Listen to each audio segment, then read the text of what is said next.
Okay, good morning. Thank you, everyone, for joining me for another YouTube live. Thanks, everyone who's already come in and started submitting questions. It's great to see all of you. Great to see some or many familiar faces and names. So thank you all for joining again. So good to see you all. Hopefully, we'll answer everyone's questions as best we can. Also wanted to say, if people, especially if you're new, just let everyone know, where you're coming in from and how long you've been doing carnivore. If you are doing carnivore, if you're thinking about it, or if you're just trying to get more information, or just want to see what all these weird people are about that only eat meat. So we'll start here with the first super chat from Russell Sheridan. Thank you very much for that, Russell. Can you do more cooking videos on beef cuts? Also, what dangers are there in natural flavors in ingredients, no sugar beef sticks? Well, yeah, I can do more cooking videos. Yeah, we have that. Elle and I have we have it on YouTube, but we're sort of mostly do it on Instagram. It's just a bit easier to upload those things there. Called Kitchen Carnivore, and we try to put up like different recipes and things like that. Some of them are just a bit, different recipes because of people. People say like, "Well, I want something different than just meat," and so we sometimes will do slightly different videos there, and they'll often incorporate dairy and things like that. So, but there are many that don't have dairy, and so anyone who doesn't do dairy can still find recipes there. But yeah, just doing normal cooking, like doing roasts, doing briskets, different steaks, things like that. Preparing different sorts of meats, it can be good as well. So yeah, we can look into that. As far as natural flavors and ingredients, that's you don't even know what that means. I mean, it's natural flavors. What does that mean? Okay, it's some random chemicals, but it has the word natural in it, so we think that that's okay. Well, first of all, cyanide's natural, arsenic is natural, lead is natural, tigers are natural. I mean, not everything that's natural is safe, and so just putting natural in there is a bit of a marketing ploy, and so it's natural flavorings.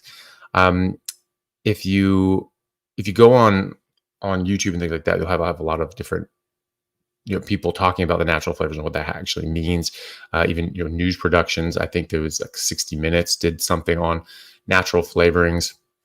Basically, stuff is just they sort of try to extract like little flavor chemicals and things like that. If I remember correctly, the flavor chemicals from different natural things like oranges. Okay, well, how do we get this orange taste? And they try to replicate that in the lab, but in a way that's this food science is it's very technical and sciencey, but it's not about making things better and healthier for you. It's about making things more palatable and saleable and addictive. It tastes good and you want more of it.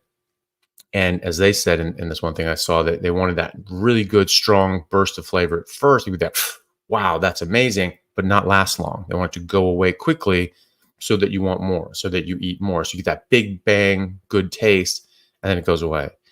And so, that's sort of the idea there. But it's some of these things, I mean, they're just manufacturing these random chemicals that sort of taste like natural things like oranges or whatever. So it's not necessarily natural. It's not necessarily good for you. I would tend to avoid those things. There's also like imitation flavors, which are just sort of funny. And there's one that's like technically carnivore, but I don't think you'd find me eating it, which is it's like imitation vanilla flavor or something like that. I don't remember exactly what they call it, but it's sort of a faux vanilla flavor. And that's the extract of the anal gland of a beaver. How the first person figured out that tasted like vanilla, I don't know. Frankly, I don't want to know. That's information I can do without. And but someone figured it out, and now they're putting it in your food. So if you have these natural flavorings or artificial vanilla flavor or whatever, I mean, it's technically carnivore, but you won't catch me eating it. So good luck with that. But yeah, I would just try to avoid anything that the ingredient isn't meat, eggs, or something like that, right? If it has an ingredients list and it has ingredients on it, you're already sort of in negative territory there. So just stick with whole meats if you can, and that's going to be the best way to go. Okay. Thank you, Damien, for the super chat. Greetings. I read some research online indicating that the oils in canned fish products are oxidized. Those in water more so than those packed in oil. Can canned fish really just canned fish really just can poison? So I don't know about the ones in canned fish. I have only heard about the fish oil supplements. So just little pills of fish oils, and that's because when you extract it out of the animal, or you get the oils out of the plant, they can oxidize. The unsaturated fats, so the monounsaturated and polyunsaturated, they have a double bond. The monounsaturated have one double bond. The polyunsaturated have multiple double bonds down the chain, and so those double bonds are a point of attack and oxidation. So they can, other molecules want that energy, so they pop that bond and bind to them, right? So they'll oxidize them, and they'll turn them into harmful actors potentially. So the omega-3s are also unsaturated. They're monounsaturated fats, very long chain monounsaturated fats, like DHA and EPA, like 20-22 chain fatty acids with that one double bond, and that can oxidize, and that can degrade.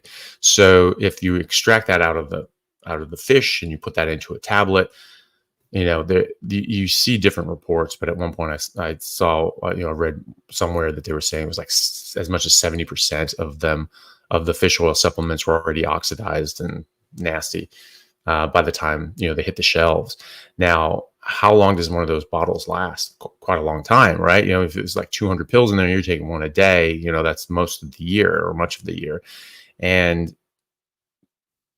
the odds of that being unoxidized that whole way through. I mean, if it's oxidized by the time it hits the shelf, if a lot of these things are oxidized by the time they hit the shelf, the ones that aren't oxidized by the time they hit the shelf are almost certainly oxidized in a month or two after you get it back home. So it's probably not best to do that. But I hadn't heard that about canned fish. Maybe I hadn't heard that though, one way or the other, so I'm not sure. But if you do get it packed in oil, I'd be very careful about that, because it's often like sunflower oil and other nasty seed oils, which are definitely oxidizing and not being great. So yeah, I would be curious about that. I'm not sure. I mean, like, would it be, in canned fish, they can sit there for a long time, so maybe the oils can go rancid, but unfortunately, I don't know on that one. I haven't really seen much on that.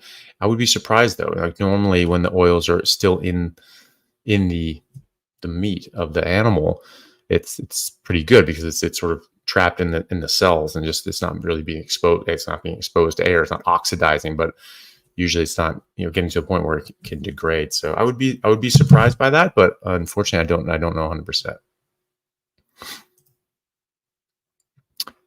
Free camping in a van, man. Thanks for the super chat. I eat 1 pound of ground beef, 1 ribeye steak, and 4 ounces of butter every day. Is that enough fat and protein for a 150-pound male? Well, possibly. It depends on where you're coming from. It depends on if you're in a nutritional deficit going into this. People that haven't been eating very well, and their body need a lot more nutrients, can need a lot more food. The thing is that I don't think that people need to just go out and eat a certain amount of fat, or as much fat as they want, or whatever, or whatever. It's you just need to get enough fat, and you need to get enough protein for your body, and that's going to differ for different people. I do think that physiologically, we have a limited capacity to absorb fat based on the amount of bile that we have, and so you can try to give your body as much fat as it wants, And then you check that by your stools. And if you're getting dry, hard, constipated stools, then that means you're not eating enough fat, and then you should increase that. And if you're getting diarrhea, you can just pull it back. But the thing is, you're only going to absorb a certain amount. And so the idea that say like, well, you can eat too much fat, I don't really see that. I don't see that making sense physiologically, because we just don't absorb it past a certain point. And bile is an expensive resource that your body makes, and it doesn't make sense to just waste resources like that to make a random amount of bile. That does that for nothing else. It doesn't make random amounts of stomach acid. It doesn't make random amounts of other molecules and things like that throughout the rest of your body. It doesn't make a random amount of insulin. It doesn't make a random amount of pepsin. It doesn't make a random amount of amylase and lipase and all these sorts of things. So they make your body does this in a very controlled manner, because it's trying to get a specific job done to exacting degrees, and it is extremely exacting and careful. Otherwise, if it's just random and just wasting resources, you're not going to survive. Like, that species is going to die out. And so we're still here, and so we should see very exacting amounts of products being made, like bile. So it could very well be that that's enough for you, but you don't need to guess. You just eat until your body tells you to stop. If you're eating what your body biologically naturally designed to eat, you should be able to listen to your hunger signals. I mean, people can detract and say whatever they want about our natural way of eating. Oh, just because we've been eating that way for 2 million years doesn't mean that it's a good way to eat. I'm like, okay, well, that's dumb, first of all. Second of all, this is, when you tell people just eat naturally and just eat what sounds, what tastes good to them, and they do that by the millions, and it gets exactly the right result, and they, get taken exactly the amount of nutrients that their body needs to maintain a healthy, lean body mass and improve their health. I mean, that's a proof of concept there. I mean, literally millions of people doing this and doing it in that way, eating intuitively, and it just works. And all these other people are saying, well, you have to do this exact thing and blah, blah, blah, blah, blah, blah, blah. And it doesn't work for the vast majority of people. What are we denying here? I mean, you're literally just denying the reality that's in front of your face. So I think that you just eat fatty meat until it stops tasting good. You listen to your body. You don't force feed yourself. You never eat when it's not nice to eat. I've seen people say online that I've said that, like on Reddit or something. I think it was just a troll who was just sort of making this stuff up in order to screenshot it and then go, "Oh my God, look what Dr. Chaffee said," which was, "Oh yeah, I saw somewhere that Dr. Chaffee said you should eat until you want to puke," and like all this sort of stuff. And then they screenshotted that and put it out somewhere and said that like, "Oh yeah, look at this, look how this crazy stuff that they're putting out." And I've never said that. I've literally never said that. I've always said specifically, don't eat if your body's telling you not to. If it doesn't taste good and your body's rebelling and saying stop, you should stop. You should have stopped. So just keep eating fatty meat when it tastes good. It should always taste good. It should always be enjoyable. And so you just keep eating as it's enjoyable, and you stop when it stops being enjoyable. You take a bite and just go, it wasn't that interesting. I don't really feel like taking another bite. Then you stop. That's when you stop. And if you do that and you're getting enough food and you're getting enough fat, your body will take care of the rest. So it could very well be that that's enough. That looks like a decent amount, but it depends. If your body is not happy, if your body thinks you're underweight, if you're working out and your body wants to put on lean muscle mass, then it might not be enough. So I would just go and listen to your body and see how you're doing. Jim Hassler, thanks for the super chat. Says, thanks, bud. Great content. Love to listen. Well, thank you very much, Jim. I appreciate that. Colton Schmucker, thank you for the super chat.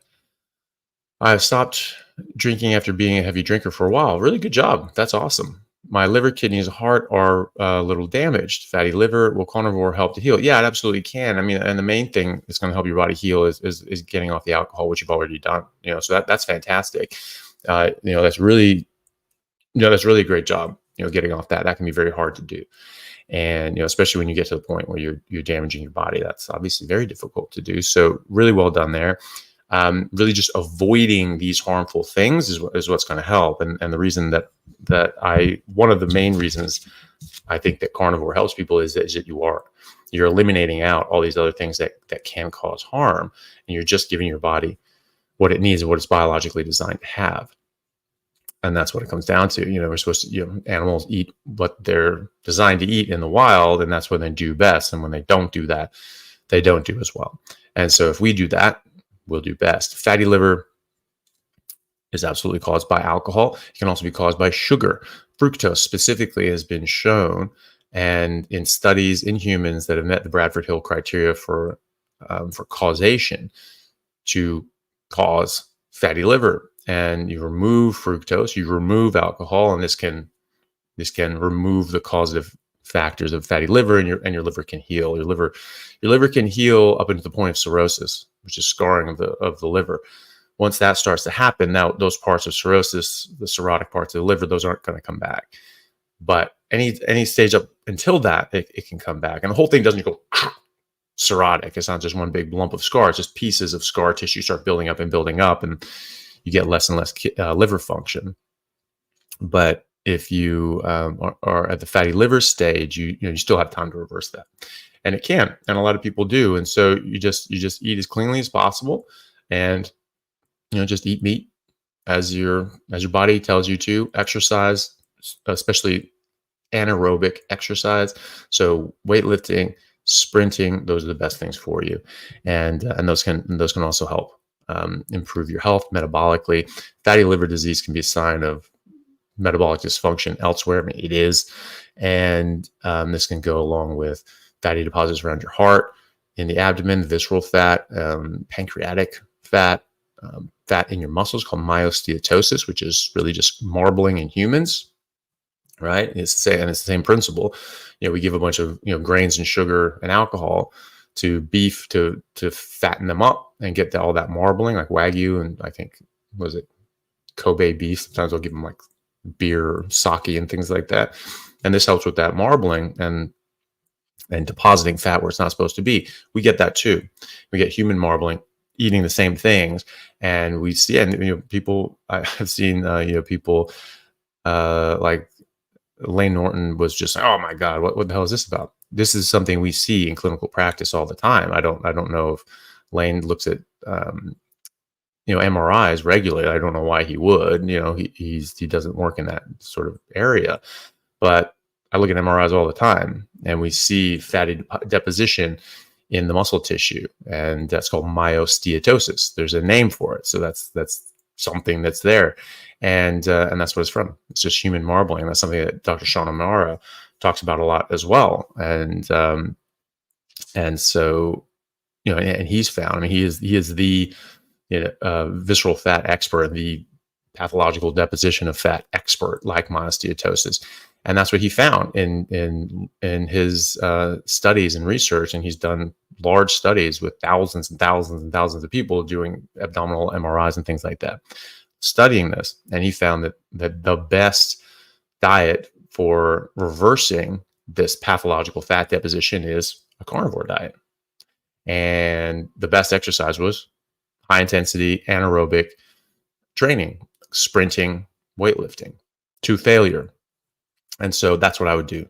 And I think that you're well on the right track, and I'm confident that you'll continue to improve your health. So keep going with that, and avoid the sugar as well. So yeah, so carnivore is great for this because you avoid all the things that are going to contribute to this problem, and you just let your body heal, and it absolutely can. Blessed Seven family, thank you so much for the super chat.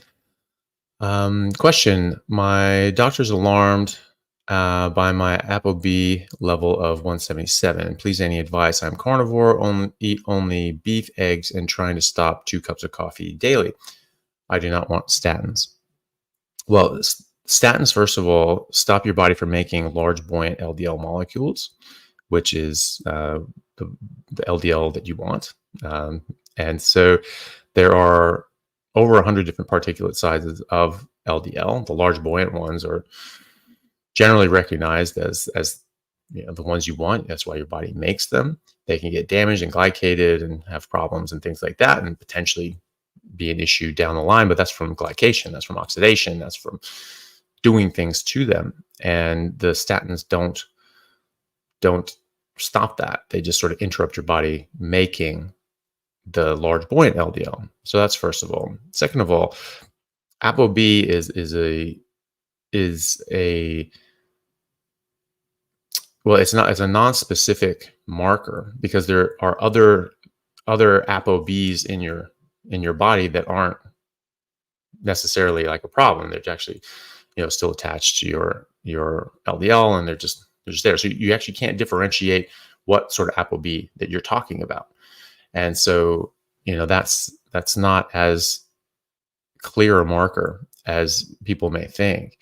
There are others that go into a lot of depth about this, which is why I've never really felt the need to myself, which is like Dr. Paul Mason has a great little 5-minute clip. It's on YouTube where he's talking about ApoB. So someone might be able to link that in the chat.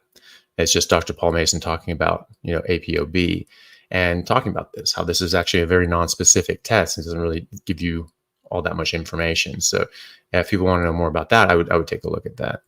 And there's a lot of reasons that these things can change, and they're not necessarily negative. And so you can look into them further and see how you're doing otherwise. It is funny, people reverse their diabetes, reverse their metabolic syndrome, which are all very high risk factors for developing heart disease. Diabetes, like a 10-fold increased risk of developing heart disease, which is up there with smoking. Metabolic syndrome is about 6-fold increased risk. And then the small, dense LDL particulate pattern, which is the small, dense, damaged LDL molecules, which statins don't help reduce. That is a 1.7-fold increased risk for heart disease. So if you're doing something that reverses diabetes, reverses metabolic syndrome, you're reducing massive, massive risk factors for heart disease. The same thing that reverse those actually lower your SD-LDL as well and give you more of the large buoyant LDL, which really aren't a good marker for heart disease at all. And so, it really does matter. The rest of the story. The devil is in the details. And if you get focused on just very myopic on just one marker, you miss the forest for the trees. And so it is funny that you have people go to their doctor and they improve in so many other ways, and then they'll have one marker that says, "Oh, that's a little off." Shut it down. Okay, go back to the other thing where you had all these other problems and your health was a mess, and that you felt like garbage, and your metabolic health was going in the tank. That it doesn't quite follow. That doing something that improves your health so dramatically in so many ways, improves your risk profile in so many ways, is inherently dangerous and bad for you and is going to kill you. Doesn't really make sense, does it? You're improving your health, you're getting better objectively in all of these different markers, and they're saying no, but it's going to kill you. Okay, maybe, but it's a bit odd that would be the case, that something's making you extraordinarily healthy in all of these ways and directly reducing your risk factor for heart disease is at the same time increasing your risk for heart disease. It's like, is it though? And that's the problem. Like we've been fed a story and fed a line that we know is not true, and yet it's just still clinging on for life. And I think that you have to reevaluate the situation. You have to look at things from a more holistic point of view and look at all of your different risk factors and markers. And you're saying like, wow, all of these things are improving. Okay, well, there's this one, and maybe that's a risk factor, but all these other risk factors have been reduced dramatically. So on the aggregate, where are we here? So for me, I don't get too concerned about that. I don't look at my own cholesterol as an indicator for my relative risk of heart disease apart from my HDL and triglyceride levels. That's what I look at for myself. And my HDL is very high, my triglycerides are very low, and that means I have pattern A LDL, and things are good. That means I have the large buoyant ones. I don't have the small dense ones. I don't have metabolic syndrome. I don't have diabetes. So I would consider myself extraordinarily low risk for heart disease. I mean, heart disease is a very recent addition to our lexicon. You know, like the first heart attack, the first myocardial infarction diagnosed on autopsy in America was in 1912. People say, oh, well, we just didn't notice it before then. You people don't study history, and you don't know the first thing about medicine, because everyone was doing autopsies. You're doing autopsies, dissections. Everyone, all the time. And so if you describe something new that no one had seen before, you get your name in the books. This is Alzheimer's disease. That's named after Dr. Alzheimer's, who first described that disease pattern in the early 1900s, I think 1902. There was nothing that existed before that by any different name that was Alzheimer's dementia, right? He was the first person to notice that, going, hey, this is weird. This is different. Let's write about it. And he wrote it up and he published it. And he got his name in the history books. Everyone wanted to do that, right? So you think that people just seeing these just big blockages and dead hearts and things like that, they just didn't notice it. You're out of your damn mind. You know, it's just like all the Einsteins, all the Newtons and Leonardo da Vinci's and things like that. They were all just morons that just couldn't see what's in front of them. It's not until 1986 that people started being able to pay attention. Like, you're out of your damn mind. So that was the first time. People didn't even believe them. They're like, we've never seen that. We've never seen these blockages in the coronary arteries and then dead muscle tissue. Like, we don't know if we believe you. 10 years later, it was more common. And so they're like, oh, okay, yeah, all right, that was probably true. 10 years after that, so 20 years after the first myocardial infarction, it's now the #1 killer in America. All right, that happened at a time when we're eating the least amount of meat in 200 years, right? There's none of this in the 1800s, when we were eating far more meat than we were in the 1910s, 20s, and 30s. That was a trough. It's sort of a U-shaped curve.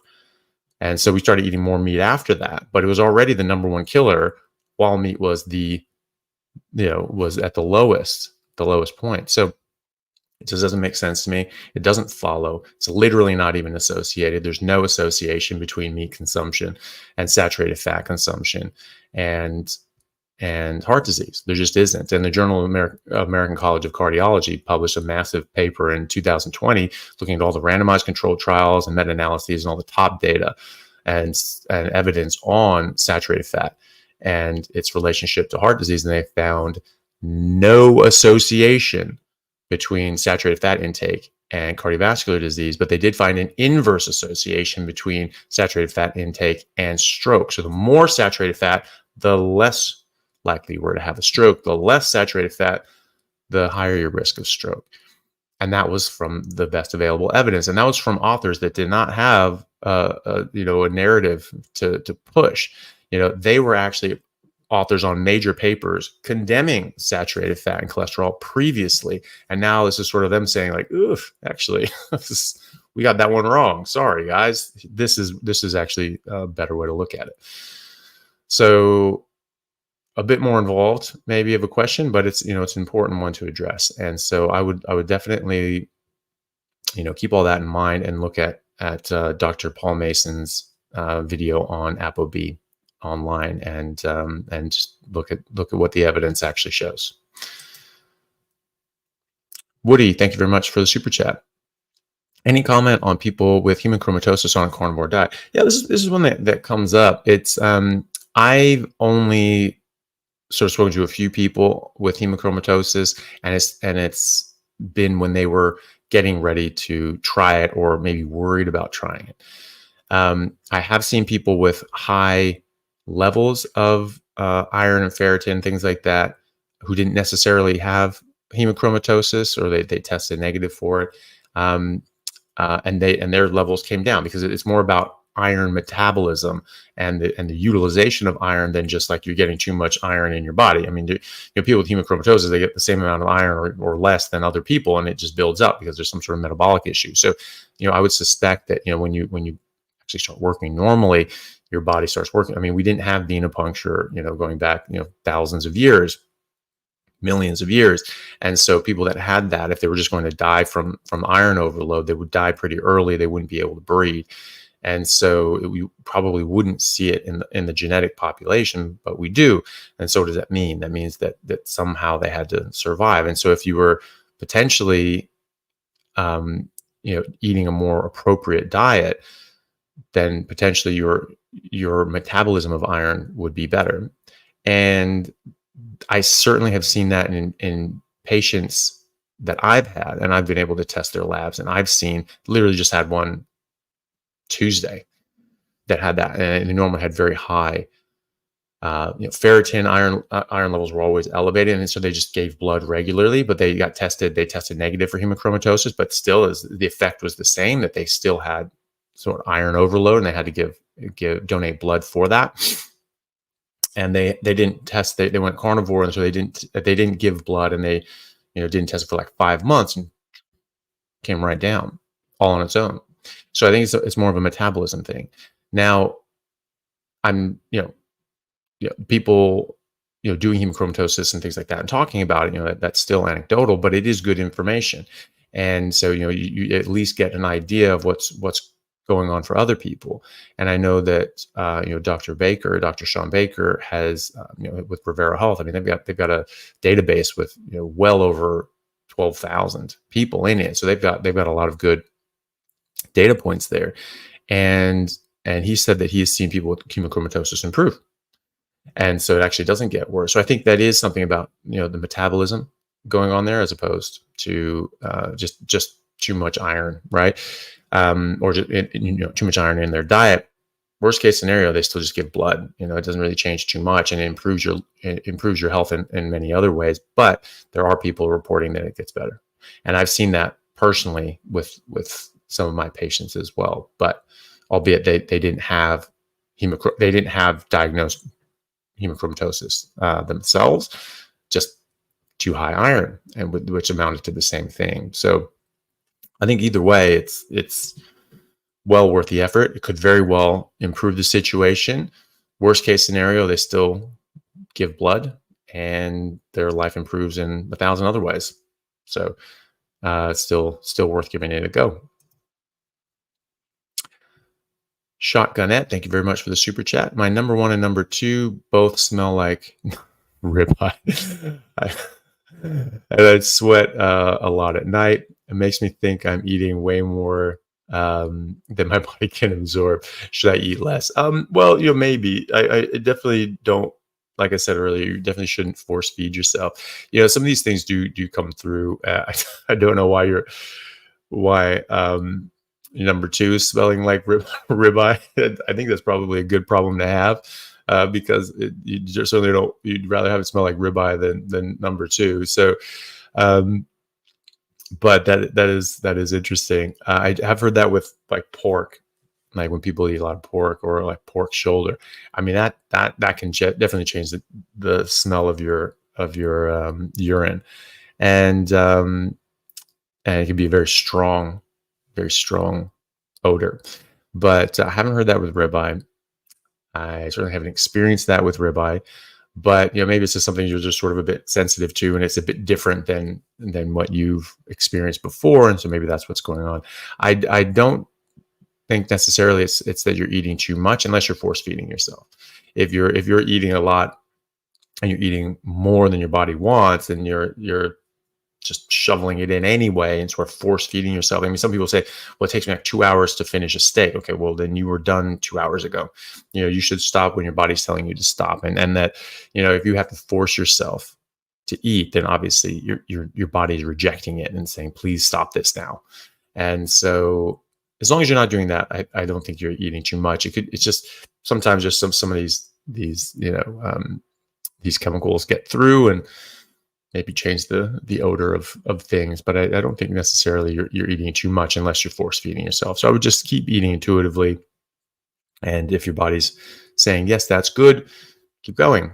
If you're only eating what we're designed to eat, that principle should apply. It applies to every animal on earth. Why wouldn't it apply to us? So, and it does seem to. So I would just go with that. Alan Hall, thank you for the super chat. There's no question attached, but maybe one down the line. Common Dog, thank you very much for the super chat. Hi, Dr. Chaffee. Heart surgery 10 years ago, 37 now. Mechanical aortic valve. Sorry to hear that. I'm glad you're doing okay. I'm doing well though. Obviously, 10 years down the line, you're doing well. Carnivore for 4 months, blood thinners for life. Is it still okay for me? Yeah, absolutely. Look, this is going to be. I believe strongly that this is optimal for every human being at any stage of their life and health, because we're all human beings and we're all designed in a specific way. By design, I mean, we are born and we have certain genetics, biological and physiological, makeup that make us purpose built for certain things and certain food specifically. And so, yes, absolutely, you can still do this. I mean, optimal nutrition is still optimal nutrition, even though you have a mechanical valve and you're on blood thinners. No, I don't think that changes anything. In fact, I think it's more important that you do it because you want to optimize your health in every way that you can, because you have these blood thinners and you have this mechanical valve, so you want your body to work. The problem with mechanical valves, you get infections on it and you can get clots on it. And so if your body is optimized, if your immune system is optimized, that will hopefully reduce your risk of having a problem with the aortic valve. You still need your blood thinners, 100%.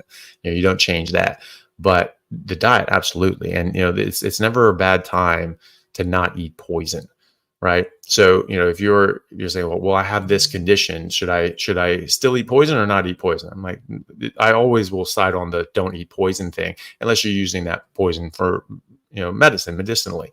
But you wouldn't take medicine every single day for the rest of your life unless you had something like aortic mechanical valve that needs blood thinners, and you do need blood thinners at that point. But other things are transient, and you don't just take these random things forever, right? And so I would still think that it's absolutely optimal for you as well. So good luck with that. Erica Dubois or Dubois. Sorry if I mispronounced that. I'm sure I did. Thank you for the super chat. Can you explain why fiber is not required in diet while on carnivore? Yeah, well, it's just not required in general. It's not they call it an essential nutrient. They're, oh my God, how are you going to get fiber? And there's people like Professor Gardner at Stanford that says that it would be unethical to do a controlled trial with vegans and carnivores, because you can't even get nutrients like fiber. Like, where are you going to get your fiber? It's like, well, why do you need fiber? Like, what, 70% of animals are carnivores. They don't get any fiber, and the ones that do eat fiber, or the herbivores that do eat fiber, they break down fiber. We don't break down fiber. What herbivore that eats fiber doesn't break down fiber? Like, I don't know if there really are any. But if there are, it's the minority. And so that doesn't really follow that it would be considered an essential nutrient. I mean, that's just somebody decided to put that on there. That doesn't mean it's true. But fiber isn't even a nutrient. So how can it be an essential one, right? And if it were essential nutrient, I'd be long dead. The Inuit wouldn't exist. The Nanette wouldn't exist. The Maasai wouldn't exist, because traditionally those populations didn't eat fiber. They didn't eat plants. The Maasai have now incorporated more grains and Coca-Cola and other sorts of garbage in their diet. But even as far back as the 1920s, they had already started incorporating like millet seed. Before that, they did not. But even in the 1920s and 30s, they were extraordinarily healthy as compared to the Kikuyu, who were largely plant-based and ate a lot of grains and things like that, a lot of fiber, and they were much less healthy, the Kikuyu were. And so, as the decades go on and the Maasai start incorporating more and more garbage plants in their diet, and certainly processed food, their health suffered and their health started to decline.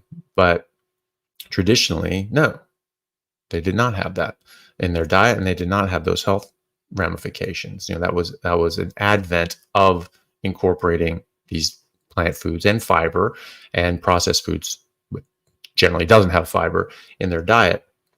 Studies looking at the benefits of fiber, compare it to the standard American diet. So you're like, oh, you're eating more fibrous plants. Well, that's healthy user bias. You're more in tune with, or you're more receptive to things that might be bad for you, and so you try to mitigate those. You exercise more, you sleep better, you try to do things that are healthy for you, like eating fruits and vegetables, which we've been told are healthy for you. And so you're getting more fiber, and you're comparing that to a standard American diet, processed food, garbage filled diet, and of course you're going to do better. And then there's other ones, they give a fiber capsule to someone, but they're on the standard diet. Okay, so maybe conditionally this is beneficial, but what does fiber do? Is it conditionally beneficial because it gives nutrition? No, you don't absorb it, you don't break it down, you don't get any nutrients from it. Your gut lining might get a bit, if you have certain bacteria that can eat a bit of it, and they make short chain fatty acids, which is what herbivores do in abundance. They make a lot of that. But we make a tiny bit, and maybe that can be good for your enterocytes. But you're in ketosis, you make all of those anyway, and your enterocytes are just fine. Like you don't need fiber, or else your gut lining just dies and falls off, or else we would see that, right? And then people are given these fiber capsules, and they improve in some ways. And then you do a meta-analysis of these things. And wow, this helps with blood pressure. Okay, but then you look at some of the studies, and I've unfortunately had to do this because it's you got to. But I do it so you don't have to waste your time. But go ahead, check. And if someone says, "Oh, here's this meta-analysis, top shelf data." Well, junk in, junk out. You have crap studies that go into a meta-analysis. It's a crappy meta-analysis. And so, looking at these things was just that. I saw that they had these things where you just gave them a fiber capsule. They were all eating crap diets before, where they didn't say it. So you're assuming that they're, you have to assume that they're eating a standard approach. So you just do the normal breakdown by demographic, and then you add a fiber capsule to that. Well, what does fiber do? It actually stops you from absorbing certain things. It can reduce absorption of nutrients by up to 30% by some accounts. Certainly Dr. Robert Lustig talks about this in his work on fructose, and he's saying, hey, actually, if you get fruit with fiber, it can actually mitigate this, because you're reducing by 30% the absorption. So okay, that's good. Well, fine. If you're eating garbage, absorbing 30% less garbage, okay, that could be good. And so, that could be it. And you see this with blood sugar control. Eating fiber helps blood sugar control. Well, why the hell would it do that? How could that possibly be? What mechanistic explanation would we have? It doesn't get in your body. It doesn't affect anything else there, but it stops your body from absorbing a certain amount of sugar, up to 30% less. Okay, well, yeah, that'll help stabilize your blood sugar, wouldn't it? Yeah, okay. But what if you're not eating crap? What if you're eating only good things? Now you're stopping the absorption of good things. Well, that's not in your favor, right?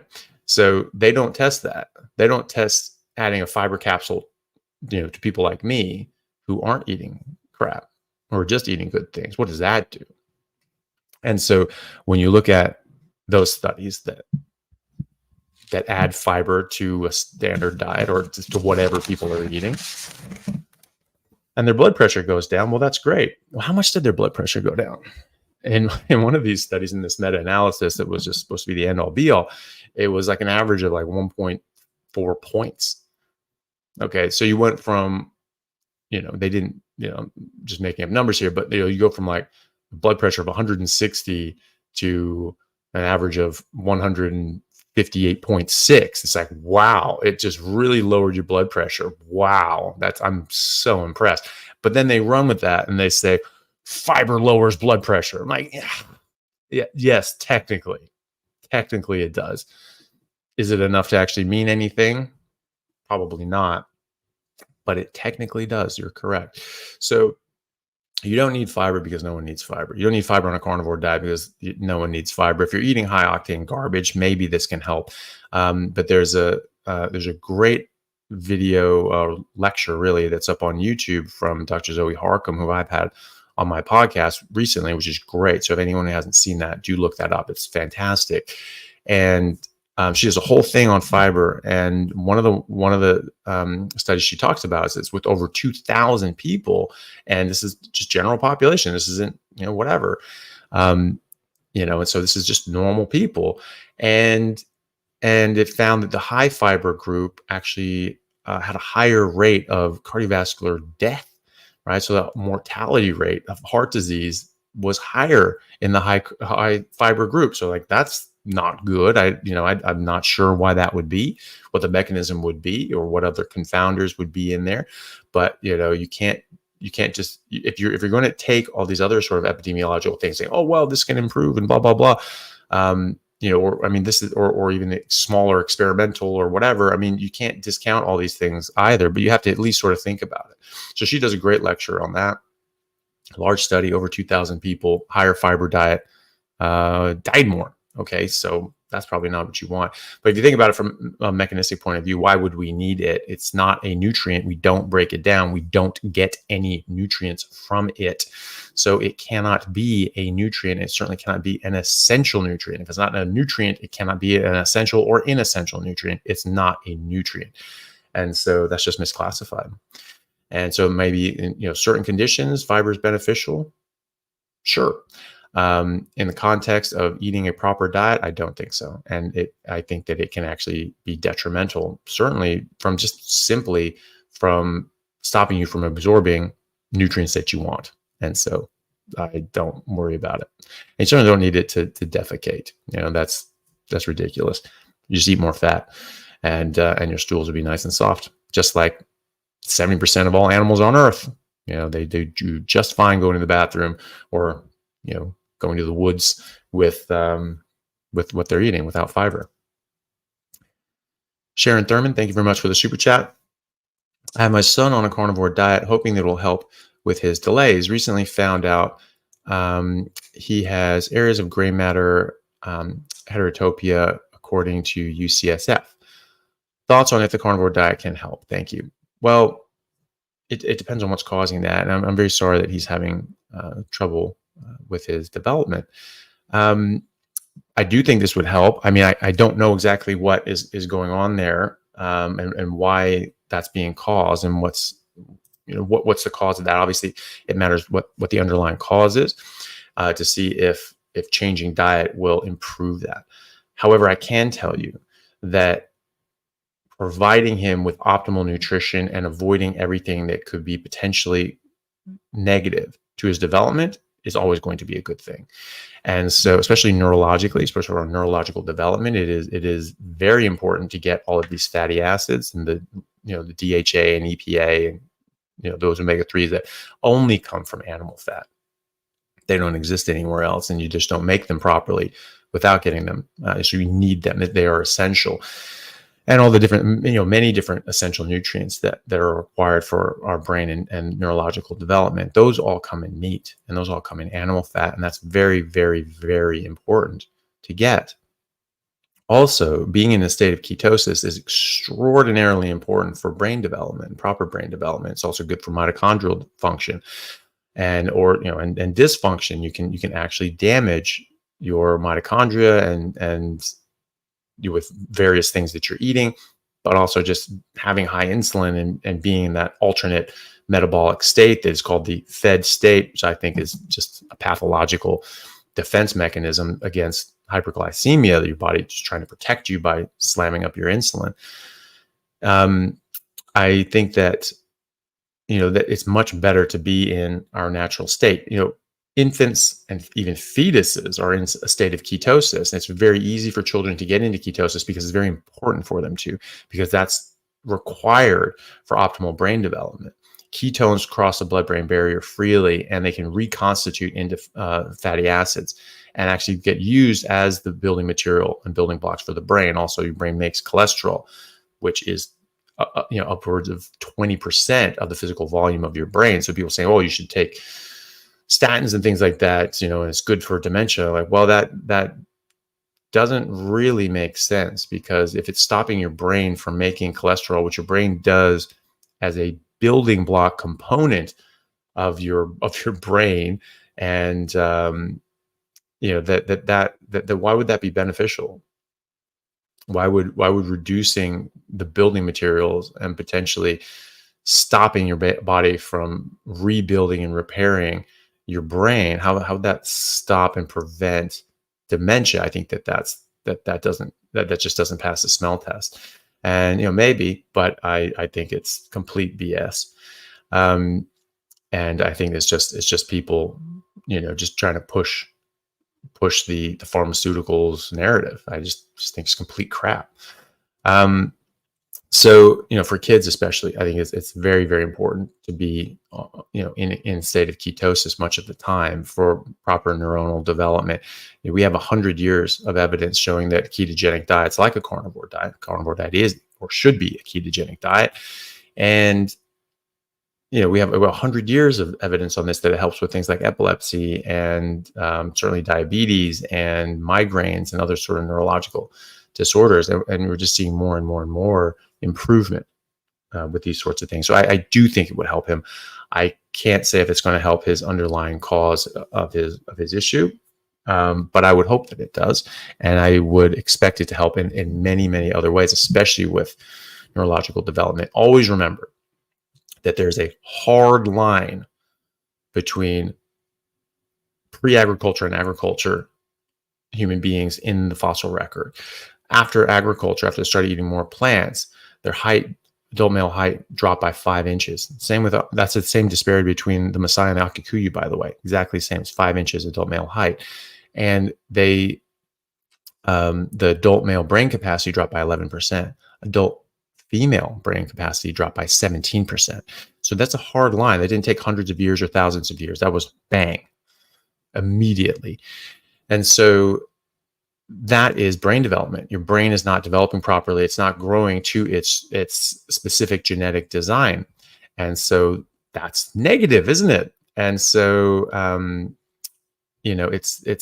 that's indicative of the brain not developing properly, the neurological system not developing properly. And just the amount of brain that you have isn't, if that's being curtailed, if that's being, not allowed to develop to its potential, what else in your body and what else in your neurological system is not developing to its potential? Are those connections not developing properly? Are there other sort of underlying mechanisms that are, maybe causing this issue that your son is having? That could be at play there as well. I'll read you a passage from, I have it pinned to the top of my, to my Instagram channel, but it's a picture of sort of two skeletons. It's a picture taken from a textbook from Cambridge University. And it shows the differences, the disparities. It's very clear height differences, and it goes through all these different sort of things. Their jaws are smaller, teeth are crowded and crooked, and not getting wisdom teeth, or rotting teeth, signs of poor wound healing, signs of infection like tuberculosis in the spine for the first time in the fossil record. You don't really see it really before that. Now you're seeing it a lot after that in post-agricultural communities. And it's something that Dr. Salisbury found in the 1800s, that people that were eating more agrarian-based lifestyles long before processed sugar and processed seed oils and processed food industry existed. And he found the exact same thing. He found all these problems, like post-agricultural people just had more problems and were more susceptible to tuberculosis specifically, and getting autoimmune diseases, etc. And he contrasted that with Native Americans, who were much healthier, much taller, much stronger, much better teeth, much healthier in general. They're just eating meat. They live much longer too. And so that was quite interesting as well. And now, since they've been, taken off their natural diet, the bison were all killed off, which I think was a Pyrrhic victory in the Indian Wars. I think that did a lot more harm than was, we were doing it to win a war, but I think it was just an absolute loss for everyone that happened. So that's very unfortunate. And one of the major things is it made the Native Americans in the plains of Great Plains of America, they had forced to start eating agricultural crap, and now their health is severely affected. And they were there's a study in 2001 showing that they were the tallest human beings in the 1800s when they were just eating bison. They were the tallest population of humans on Earth, right? Average height of a population denotes the average health of a population. Now, they are not the tallest population of humans on Earth. And so I haven't been able to find exact statistics on that, but they certainly, aren't, the highest average population height on Earth that I could find. And so that's already, again, 5 inches down. That's what happens. So I'll read this passage from this textbook in Cambridge, and from a professor at Cambridge. And this is about pre and post agriculture. So it says, when populations around the globe started turning to agriculture around 10,000 years ago, regardless of their location and regardless of the type of crop, a similar trend occurred. The height and health of the people declined. Skeletal analysis suggests that these Neolithic peoples experienced greater physiological stress due to undernutrition and infectious disease. Okay, so that's what happens when you eat plants and you don't get enough of the meat that you actually need. And so that is happening to our development. That's curtailing our development. We're not growing as tall, or our brains aren't developing as fully. And I think that this is unmasking a lot of underlying genetic issues that would normally be covered up because we have normal development, we have normal nutrition. And then when that sort of gets screwed up, then all these other sorts of problems pop up, and without that, I think that they'd probably be fine. There's a lot of things that have your genes load the gun, but environment pulls the trigger. So you have a genetic predisposition and environmental trigger for it, and that's a lot of these illnesses. Hopefully that's the case with your son. Hopefully that's the case, and you get rid of the environmental trigger, you get proper nutrition, and that hopefully that helps him develop. And so again, long answer, but I think an important one. And good luck with that. I really wish you both the best, and hopefully this helps. And please let me know how he goes in the coming months. That would be I'd just really like to know how he does anyway. So thank you, and good luck with it. Meet Keto Mexf Warrior, MECFS Warrior. Thank you very much for the super chat. Thanks so much, Dr. Chaffee, for what you just said about eating intuitively. Makes sense to me. Okay, good. I'm glad that makes sense. It certainly makes sense to me. It makes sense to every other animal. And so, we should be able to live intuitively, live naturally, and just go by these natural instincts. We have these senses. We have vision, we have sense, we have smell and taste and hearing. We have these things for a reason. They're important. They're the 5 major senses. We just don't get to trust our taste and our satiety and all these sorts of things. That has just never made sense to me. So I'm glad that makes sense to other people. Yeah, keep going with it, and good luck. Damian Williams, thank you so much for the super chat. It's very kind of you. I am doing an experiment, drinking various sweetened and unsweetened liquids after fasting 12 hours, testing for insulin before and after drinking them. How long after I consume the liquid should I wait to retest? That's a good question. There's, you do like a glucose tolerance test. You check it fairly quick. You can probably look that up. Just look up a glucose tolerance test and just see what the typical time is that they wait. They'll give somebody, big, massive, pint of soda or something like that, and there's like a big hit of glucose, and then they'll wait. I don't know if it's 20 minutes, half an hour, something like that. But it should say, just look up glucose tolerance test. They'll have a protocol on there, and just do that. And so, have the sweetened and unsweetened liquids, or I don't know if you're doing artificial sweeteners as well, and seeing what happens there. But I would just, give it the same amount of time. Some things may have a delayed onset, and so it might be that, you have like a big protein meal. It may be, 3, 4, 5 hours after that, you start seeing a bit of a rise in your blood sugar. Could be. So that's something that people have experienced. This is where CGMs, a constant glucose monitor, sort of helps with that, because you can just see these patterns. So that if you're doing some self-experimentation with different sorts of things, that's something you could do as well. If you're just doing this with different sweeteners, artificial and carbohydrate driven, then I would just go by the glucose tolerance test and see what their protocol is. I forget exactly what it is off the top of my head because I've never done it. It's just something you learn about in medical school, and then only do if that's your particular field of interest. But either way, you don't necessarily even apply that. You just tell someone, go do this, and they go to a lab or something like that, and they get it checked out. So yeah, just look that up. I would check that out, and maybe a constant glucose monitor would help you with that, getting those data points. Natural and simple living. Thank you very much for the super chat. How do I know if I'm doing keto or carnivore the right way? I'm so nervous about heart disease and I still eat dairy. Is that okay? Well, yeah, some dairy is fine. I would keep it to a minimum. I would keep it as infrequently as possible, and just use it as a condiment. And so, I would avoid milk because it has enough carbohydrates to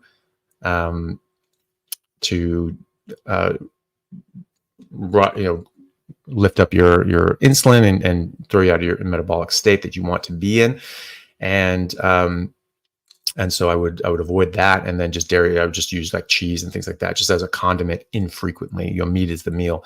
If you do it the right way, if you're healthy and if you're doing well and you're feeling good. And I do have a video, answering some of these questions, like, carnivore for beginners. It's like getting started on carnivore diet, like carnivore for beginners. Sort of talk about the different ways that I think is a good way of doing it. Eating intuitively, eating fatty meat until it stops tasting good, listening to your body, trying to get enough fat. Your body needs fat. You want like 1 to 2 grams of fat per 1 gram of protein. That seems to be the ratio that most people do well with. That's the ratio that most animals in the wild do the best with as well. So, and just listening to your body, looking at another follow-up video for the Carnivore for Beginners one, which is fiber, constipation, and diet. And this tells you how to figure out how much fat you're getting, if you're getting enough. If you get dry, hard, constipated stools, you're not eating enough fat by definition, and you need to eat a little more to satisfy your body's desire to absorb fat. And then you have a bit spillover, and it keeps things soft. And so those are the major things I would look for. Just make sure you're eating enough. It's very easy to undereat on a carnivore diet. In your profile picture, it looks like you're a mom that has a baby. So, you need to feed yourself. You need to make sure that you have enough nutrients so that you can make milk if you're breastfeeding, but also just so you can be a present mom and have enough energy and vitality to be with your kids. So make sure you're eating enough. It's very easy to undereat on a carnivore diet, which is why you go by taste and you relearn your hunger signals. So eat fatty meat, try around that proportion, see how it affects your stools and adjust from there, because everyone's a bit different. And just eat as much fatty meat as tastes good to you, and then stop. But keep eating if it does taste good. If it just sort of feels like, yeah, I feel satisfied, but I could have kept eating, keep eating. Just you want that. You want to satisfy your body's desire for food. So I think that's the main way. The thing about heart disease, I really think that this was just a non-starter. Again, meat is not even associated with heart disease. We had thousands, millions of years that we were eating meat, and weren't ostensibly. We obviously didn't have records going back then, but we did have records in the 1800s, and we were eating much more meat than we were in the early 1900s when heart disease first came on the scene. And none of it did not have any of these things. And it certainly wasn't a major killer.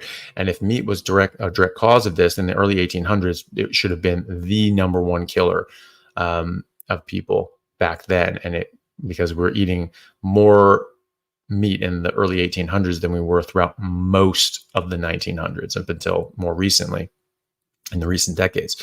So, I don't think for a second that meat causes this. I don't think for a second that saturated fat causes this. I don't think for a second that our natural cholesterol that we're making causes this. Maybe you damage it, you glycate it by eating carbohydrates and sugar and alcohol and seed oils, and that can cause damage to it. And maybe that has a role to play, but these things are also damaging the rest of your body as well, and they could be precipitating that. We know trans fats, those really, seem to have a causal relationship with with heart disease because people that were eating more trans fats, the heart disease was much higher in those populations.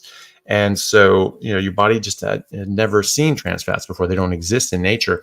And so they were just getting deposited in strange places and building up these atherosclerotic plaques, which potentially could be happening with these plant sterols, these plant cholesterol molecules that can be deposited in our artery lining walls, which look very similar to our cholesterol, and potentially why they were cast as the culprits. So well, we see cholesterol in there. Well, is it human cholesterol? Is that plant sterols? I mean, we have certainly found plant sterols in the lining of arteries. So, who knows?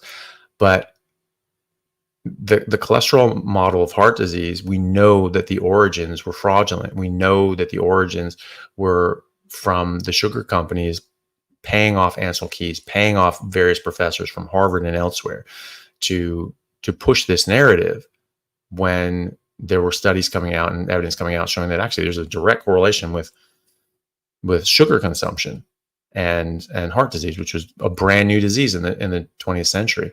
And so we know that's well documented. That's this matter of historical record.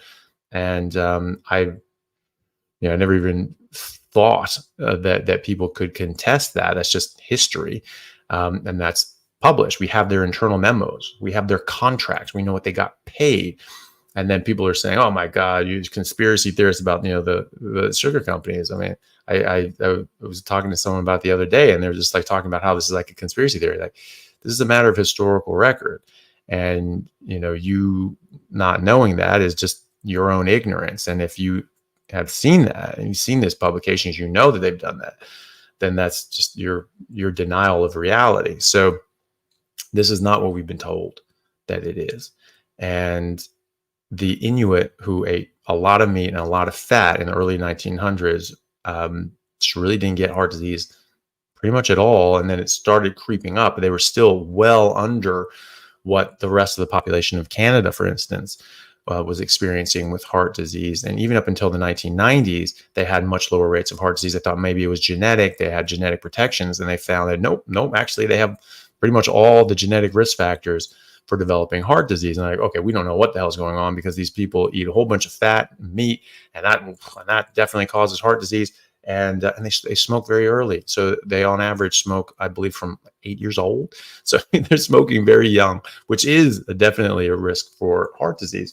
And yet they were getting less heart disease up until the 90s. And then in the 2000s, 2010s, you're like, oh, why is everyone saying that the Inuit have less heart disease? Oh, we just studied them now. Now they have more heart disease. Oh, this is bullshit.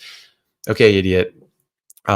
Before, when they were eating what they were traditionally eating, they had less heart disease. Now they're eating this other crap and they're getting more heart disease. What does that tell you? That tells you that the things that they're eating, the change in their diet, is what's causing the heart disease. So now they're eating more processed food, drinking more alcohol, and eating more garbage that we eat in the West and was brought in from the West, and they're getting more heart disease. Well, funny that's what we're all saying, is that it's the food causing it, but not the meat. You got it wrong. It's backwards. And so it's projection from the sugar and processed food industry saying, "Ooh, it's meat. Ooh, you're causing heart disease." No, it's you, asshole. So that's what that shows. And the Inuit are a testimony to that, right? So like when they're eating their traditional diet of just fatty meat, they don't get heart disease. When they start getting incorporated into Western society, start eating a Western diet, a lower fat and high carb and sugar and seed oil and alcohol diet, then they get much higher rates of heart disease. Yeah, right. So it's not the meat then, is it? Because when they were just eating that, they weren't getting it. Then they did something else, and then the problems came. Okay, so it's that something else, isn't it? Right. So this is why I choose to live the way that I do, and I feel much better for it.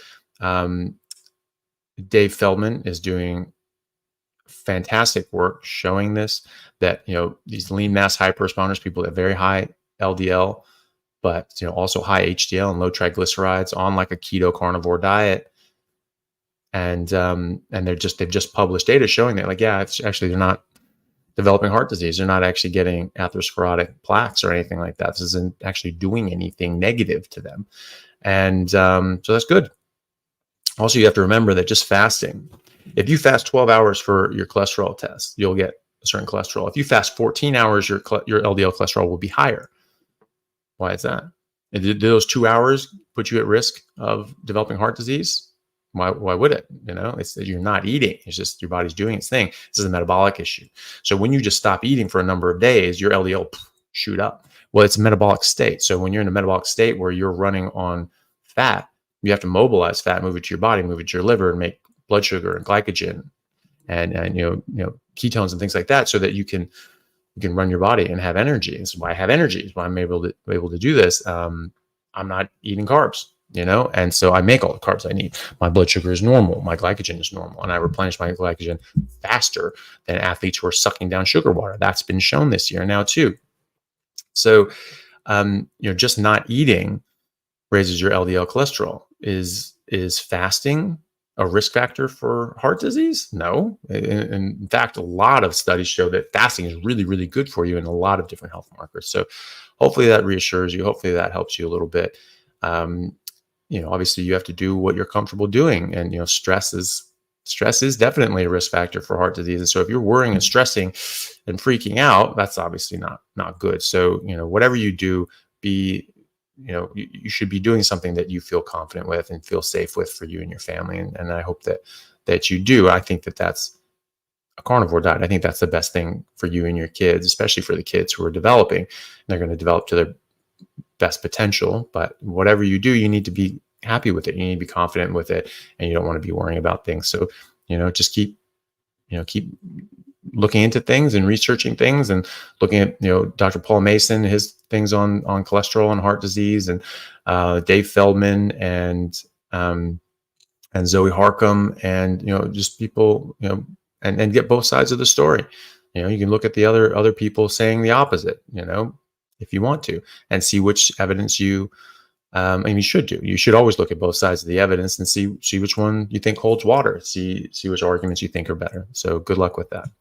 I sort of lost track of time, guys. So we're going to have to, oh gosh, I might have to cut this short. I'm going to try to go through as much of the super chats as I can. But I have to go in sort of 10 minutes, 10, 15 minutes maximum. So yeah, please don't do any more super chats. I'm going to try to do some of these things for the speed round. So I probably, so I'm trying to get as many as I can. Stefano G, thank you so much for the super chats. Very, very generous of you. I use barbecue sauce with no seed oils. Has 13 grams of carbs and for 2 tablespoons. It really helps me adhere to meat only. Otherwise, I use garlic, paprika, etc. Just salt. It's tough. Your opinion, please. Well, look, if you're going to use sauce, I would just go for the one that has as little sugar as possible. Sugar is very addictive, and you just sort of want to get rid of that. If you're using seasonings and spices and things like that, I prefer not doing that because I feel much better without it. And objectively, there are things in there that you don't want. However, if it helps you adhere to this, if it helps you stick to it, and it helps you keep all the other stuff out of it, I think that that's a net positive, and it's certainly the lesser of two evils. I think at some point when you're more comfortable with this, it'd be a really good idea to try 30 days without them, and just see how you go and see how you feel. I think you'll find that your tastes actually change, and you actually start really appreciating just the meat for itself. And I certainly do. And I don't want sauces or seasonings on it because I'm like, wow, I just want the meat taste. I think you'll find that same thing as well. You have very strong flavors in these sauces and everything. It really overpowers that. But when you're just eating the meat, you start picking up the subtleties of it, and they start becoming very, very, favorable. So if it helps you stick to this and it helps you avoid all the other stuff, then I think that's a good thing. I think it's a good thing also to try 30 days minimum, just try without it and see how you feel. I think you'll feel a lot better. And I think you'll really appreciate the taste of the meat as well. And then you can always try it back in and see how you go. And if it makes you feel good, then that's fine. And, or if it's not that big of a deal or whatever, and you enjoy it more, then that's totally fine. You've already eliminated out 99% of the other crap. And so you're going to be doing much better than everybody else. So I think it's definitely a net positive. And if it helps you stay on track, then that's great. But give it a shot without it at some point when you're feeling more confident with the diet, and see how you go. Alexander, thank you very much for the super sticker. That's very kind of you. I appreciate that. Nicholas Simmons Yosias, thank you so much for the super chat. It's very kind of you and very generous. I recently switched to a carnivore diet to improve my health and optimize my life. I'm a gym rat, and I'm wondering if you're able to help me with my diet for muscle and strength gain. I have a goal of getting to 240 pounds of lean muscle and currently 220. Yeah, just eat more. You need to eat enough that you need to stimulate your body with exercise. You need to eat enough, and that can be hard to do. But once you get that pattern, because you don't want to eat right before you work out because you won't have a great workout. You want to eat sort of after you work out. And so you want to push yourself and, and lift a lot of weights and do that in the most favorable way. And then you just need to eat enough. So you need to get enough food. You need to keep eating fatty meat until it stops tasting good. You need to do that probably 2-3 times a day in order to get enough food so that you can build up your body. It may be that your body doesn't naturally want to go much bigger than 220, 230, but the best way to do that and to maximize your muscle gain is just eating a lot of meat. And you don't need to force feed yourself. People say, oh, you have to have, calorie surplus and all that sort of stuff. That's because you're eating the wrong thing. Your body knows what to eat. Your body knows what to do and what nutrients it needs to grow muscle. You eating more than that and force feeding yourself, first of all, you may or may not absorb it. Second of all, you probably turn it into fat. And so you're not actually forcing your body to make more muscle. I think zero evidence of that. More fat deposition, more glycogen in your muscles, more fat in your muscles, that myosteatosis. So maybe it looks bigger, but it's not actually lean muscle mass.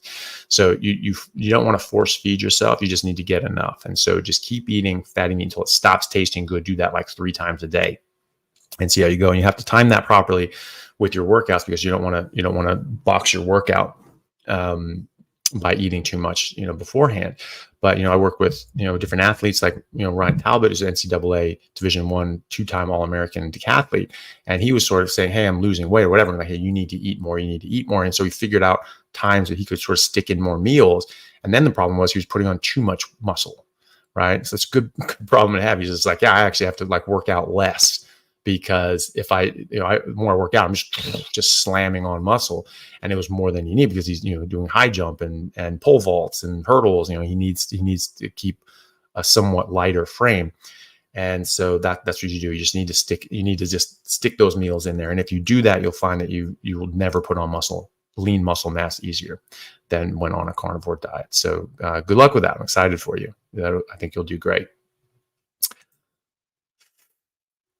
Super chat from Julian. Thank you so much for that. Hey, Dr. Chaffee, have you heard of any anecdotes on carnivore healing colon strictures? I had a colonoscopy done, which showed a stricture at the hepatic flexure and with abundant scar tissue formation. Thanks for all you do. I haven't, and I sort of would be less confident of that healing because scar tissue is generally pretty permanent. Now, people do notice that scarring,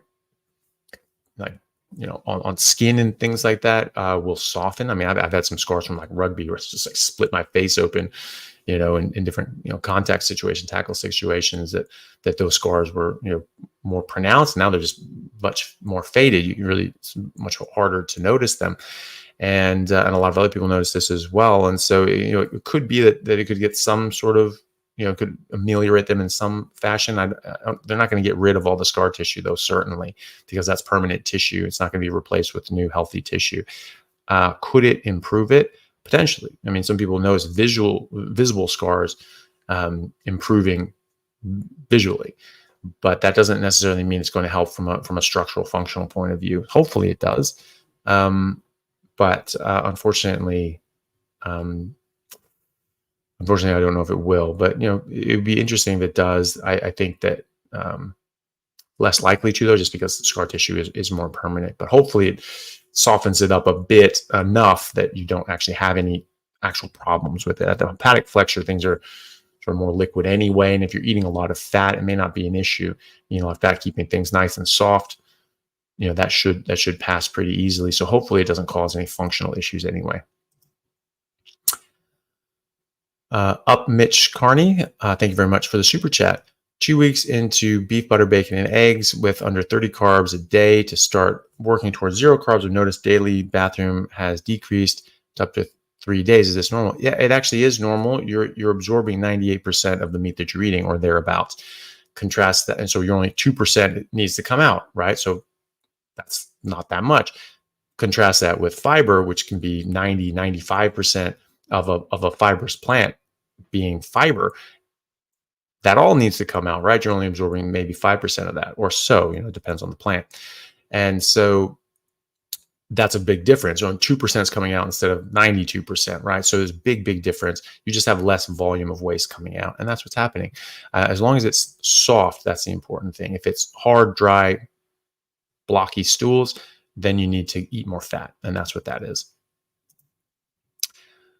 Marie Argentieri, thank you very much for the super chat. 5 days on carnivore, almost no appetite. 72-year-old woman, fairly healthy, aortic aneurysm, bilateral neuropathy in feet. My goal is to get stronger. Thoughts on the low appetite. So yeah, so that's the thing. You need to relearn your hunger signals. It's very easy to undereat on a carnivore diet because when you're eating carbohydrates and sugar and things like that, it actually makes your brain think you're starving when you're not. So you get more pronounced hunger signals, and that is overwhelming. And now we just think, oh, that's normal. That's what hunger feels like. It's not. That's what starvation feels like. And so that's why it's so uncomfortable. And we're like, oh my God, I have to eat. Okay, you don't actually. We have plenty of energy in our bodies. Even people, unless you're extremely emaciated, we have quite a lot of energy, and we can go days or weeks without even catabolizing our muscles, right? So you just need to eat fatty meat until it stops tasting good. So that's the thing. And you relearn your hunger signals. If you're feeling tired or off or something's different, you just think, okay, am I hungry? If you're having carb cravings or like, ooh, the bread smells good, ask yourself, am I hungry? Try eating fatty meat or eggs. If they taste good, you're hungry, keep eating until it stops tasting good. And that's the thing. I did this in my early 20s. I just was not, I was like 4 days in a row, I wouldn't eat. But I was just like, man, I am just not hungry. But it caught up with me, and eventually it was hurting me. And I just finally just said, okay, I'm not eating enough, but I'm just not hungry. But I'm like, but I have to eat. I'm not eating for 4 days in a row. Like, what the hell? That's stupid. Obviously I need more than that, because I was working out. I was at at rugby training and working out for 6-8 hours a day. Obviously I needed to eat. And so I just said, okay, I'm just going to eat every day. And that fixed it, and so now I thought more about this and thought about the biochemistry and the physiology of it, and that's where I've come to the conclusion that you need to keep that we have a deranged hunger signals, and we need to relearn our hunger signals, and so just keep eating until fatty meat stops tasting good, and I think you'll be fine. IA, thank you very much for the super chat. That's very kind of you. I don't see anything on there, but I don't see another one down the chain.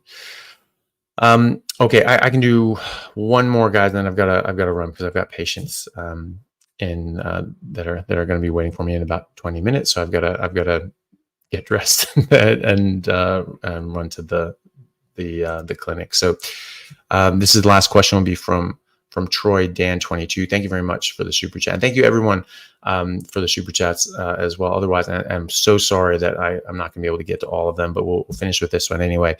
Question: Hi doc, love your work. Can you talk on salt, please? What brand do you use? I live in Australia. Does it raise blood pressure?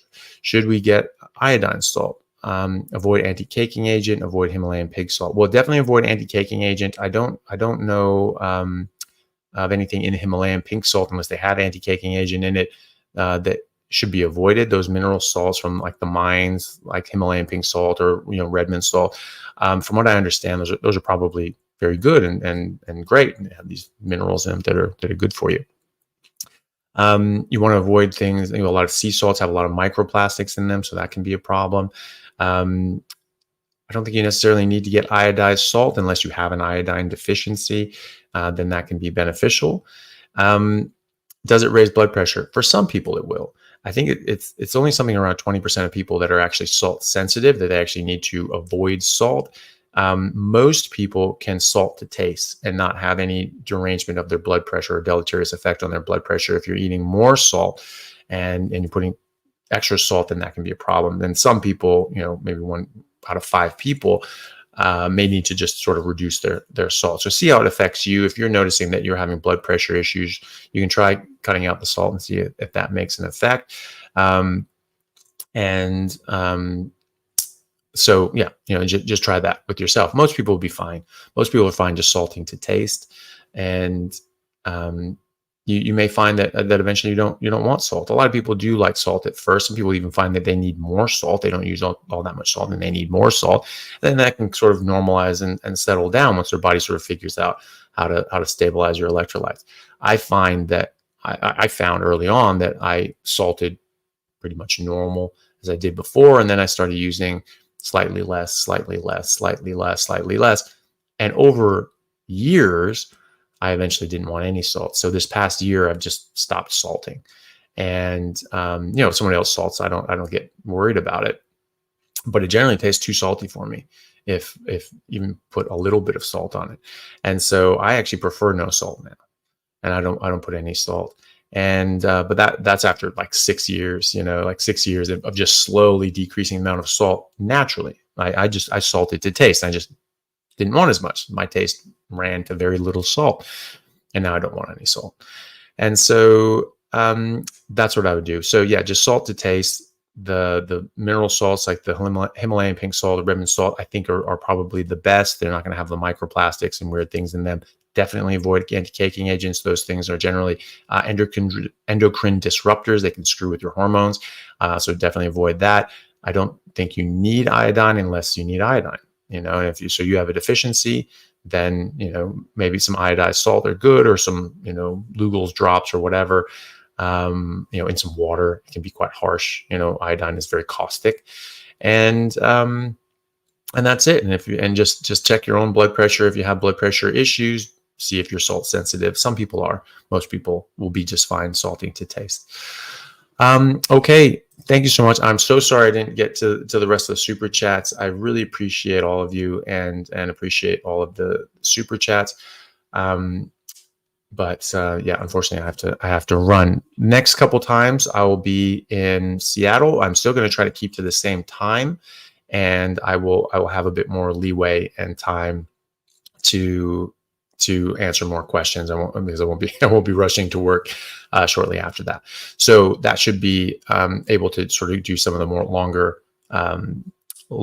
question Q&A sessions and get to more questions then. So very sorry I didn't get to everything. Thank you very much for everyone for joining. Please do join me again Sunday night, Monday morning in Perth, Sunday night in America, in Canada, and Mexico and South America, and for the next premiere, the next YouTube premiere of my next new episode. We're sort of rebranding. We're taking these lives and sort of just turning them over and putting them into just normal videos, and that sort of helps have them run longer, because apparently the algorithm will show a live for a few days or a week, and then it'll just sort of shut it down.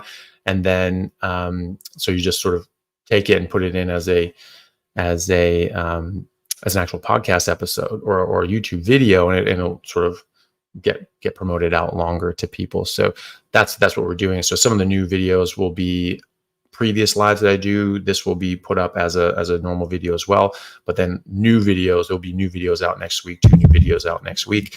One on Monday morning, Sunday night.